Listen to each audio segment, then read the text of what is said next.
भाई तो मोबाइल फेंका जाए आज तोरा हाँ तो अपनी तरफ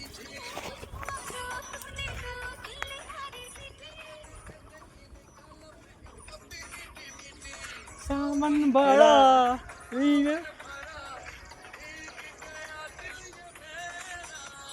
तूने ही बरसात कराई फूलाला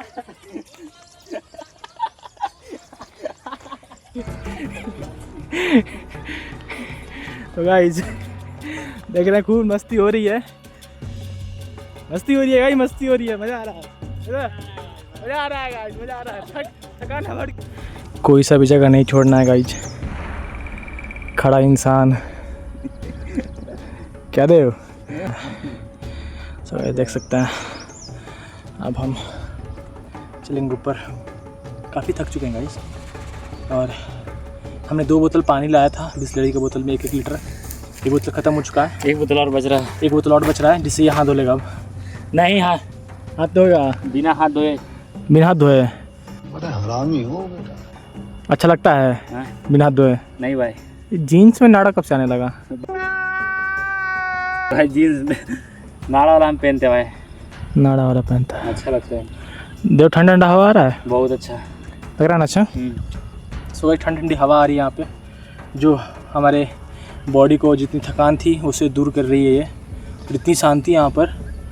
और अभी चिड़ियों की चहक तो नहीं सुनाई दे रही है, जैसे हम लोग को चौरास में हमें पिछला ब्लॉग मैंने आपको दिखाया था, वहाँ पे जैसे चिड़ियों की चहक आ रही थी उतनी नहीं आ रही है। काफ़ी वो शांत माहौल बनाती है हमारे यहाँ। और गाइस मैं आपको अष्टवक्र के इतिहास के बारे में बताऊँगा अभी चलते हुए, जब हम मेन रोड पर पहुँच जाएंगे। क्योंकि अभी चलते वक्त अगर हम चढ़ाई कर रहे हैं उस समय बोलने में बहुत परेशानी हो रही है, सांसें फूलती है गाइस, इसलिए मैं बैठ के भी बोल रहा हूँ। और मैं आपको इसकी हिस्ट्री के बारे में बताऊँगा। काफ़ी पुराना मंदिर है, आप लोग को लगा होगा 100 साल पुराना होगा, 50 साल पुराना होगा, आज़ादी के बाद टाइम का होगा, तो ऐसा नहीं है गाइस, बहुत पुराना है। राम जी के ज़माने का ये मंदिर है, राम जी के पहले का मंदिर है ये। और इसके इतिहास को मैंने बताऊँगा। शिव जी पे ये मंदिर स्थित है और इसके 2 मान्यताएँ हैं, मैं आपको बताऊँगा उसके बारे में। जरूर बताया जाएगा। अब हम चलते हैं ऊपर, थोड़ा 5 मिनट रेस्ट करने के बाद। हाँ क्या रहा है IPL गए गाइस, देख रहे हैं कितना मज़े में जा रहा है।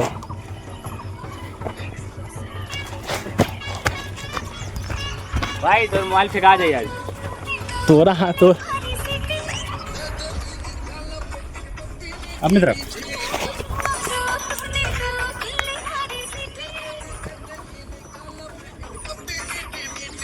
सामन बड़ा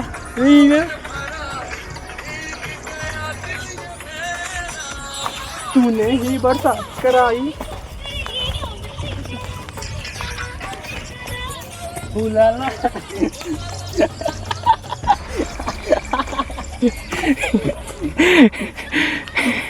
तो गाइस देख रहे हैं खूब मस्ती हो रही है, गाइस, मस्ती हो रही है, मजा आ रहा है, मजा आ रहा है गाइस, मजा आ रहा है। थकान हट गई हमारी, गाना सुन के थकान हट जाती है गाइस हमारी, क्या कीजिएगा, ऐसे ही हमें चलते हैं। सो गाइस वी फाइनली हम पहुंच गए हैं मेन रोड पर, जो खिरसू जाता है रास्ता उस पर। सो गाइस देख सकते हैं अब हम पहुंच चुके हैं। जी देव, अरे भाई संभल के, देख सकते हैं अब हम पहुंच चुके हैं रोड पे।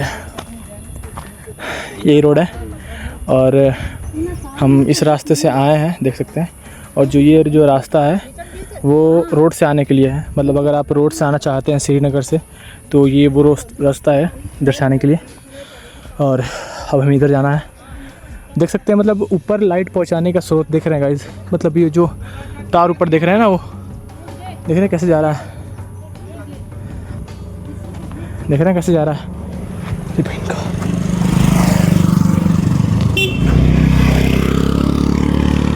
देख रहे हैं गाइस कैसे तार जा रहा है यहाँ पर, यानी कि इलेक्ट्रिक वाला तार है और वो खींच रहे हैं ऊपर से। टावर पार है कैसे, टावर पार है कैसे। मधुबनी से क्या गया? मधुबनी से क्या? कहाँ से हैं आप? कलकत्ता से हैं। ये करके बात कर रहे हैं। हाँ तो वैसे हम लोग के यहाँ अच्छी जगह का बात करते हैं ना। हमारे यहाँ मधुबनी में बोलते हैं। हाँ हाँ सो गाइस देखो क्या हो रहा है यहाँ पर। भाई ताड़ पहुँचाया जा रहा है भाई, ऊपर ऊपर तक। मतलब एक गवर्नमेंट का ये अच्छा ये है कि मतलब हर जगह, यहाँ हर जगह लाइन है, हर जगह मतलब सप्लाई हर जगह।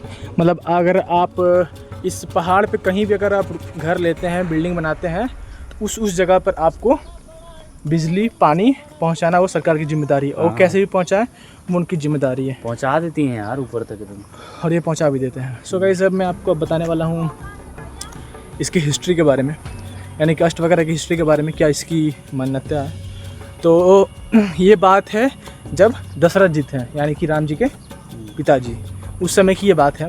उस समय दशरथ जी ने एक सभा बैठाई थी जिसमें उन्होंने कहा था कि सारे ऋषि जितने भी मेरे राज्य के ऋषि हैं वो ऋषि आएँ और अपना मतलब प्रोग्राम दिखाएं, मतलब अपनी नॉलेज का वो अपना नॉलेज को बताएं कि क्या किसके पास कितना नॉलेज है। हाँ, किसके पास कितना नॉलेज है वो उसके बारे में बताएं।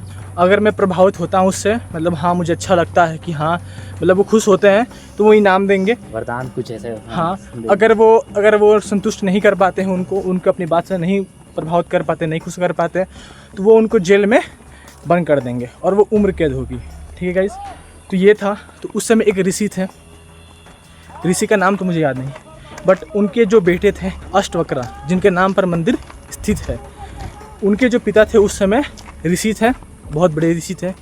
तो उनको भी बुलाया गया था उस टाइम पे। तो उन्होंने जाने का ठाना और उन्होंने क्या किया, उन्होंने वेद पढ़ना और पुस्तकें पढ़ना शुरू किया ज्ञान के लिए। उस समय जो अष्टवक्र जी थे वो अपनी माँ के गर्भ में थे और उनका 8वां और 9वां महीना चल रहा था। तो जब वो उनके पिताजी यानी कि जो ऋषि थे, जब वो उच्चारण कर रहे थे पाठ का, और जब वो गलत उच्चारण कर रहे थे, तब अष्टवक्र जी अपने माँ के पेट में लात मार रहे थे, जिनके वजह से उनकी माँ सीख रही थी और जिनके वजह से ऋषि जी का ध्यान भंग हो रहा था। और ऐसा बहुत बार उन्होंने किया, जिसकी वजह से ऋषि जी ने अष्टवक्र जी को, अपने ही बेटे को 8 बार उन्होंने श्राप दिया, क्योंकि उन्होंने 8 बार उन्होंने लात मारी और ऋषि जी ने 8 बार उनको श्राप दिया।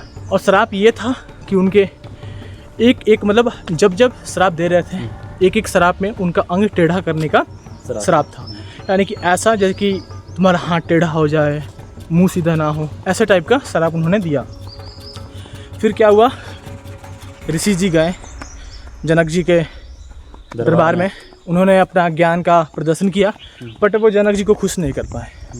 तो ये हुआ कि फिर उन्होंने उनको जेल में बंद कर दिया। फिर अष्टवक्र जी का जन्म हुआ, जैसा उनके पिताजी ने उन्हें श्राप दिया था, तो वो 8 अंगों से टेढ़े पैदे हुए। और उसके बाद क्या हुआ, ये बड़े हुए, ऋषियों की मदद से उन्होंने ज्ञान प्राप्त किया और उन्होंने ज्ञान प्राप्त किया। उसके बाद उन्होंने क्या किया, उन्होंने जिस हम पर्वत पे अभी चल रहे हैं, इस पथ पे हम लोग अभी जा रहे हैं, जिस पथ पे जा रहे हैं, और जो मंदिर जहाँ पे स्थित है, वहीं पर अष्टवक्र जी ने शिव जी का ध्यान किया था और शिव जी प्रसन्न भी हुए थे उनसे, और वो आकर उन्होंने वरदान दिया कि तो हमारे जितने भी अंग हैं वो सारे के सारे ठीक हो जाएं, और वो ठीक हो गए थे। तो इस वजह से ये पर्वत फेमस है इनके लिए, और वो उन्होंने वहीं पर बैठकर उन्होंने तप किया था शिव जी के लिए। और जो ये मंदिर बनाया गया है, जो स्ट्रक्चर बना है मंदिर का, वो 250 साल पुराना है, बट जो 250 साल, बट जो मान्यता है वो जनक जी की, यानी कि जब राम जी भी पैदा नहीं हुए थे तब से उनकी मान्यता चली आ रही है।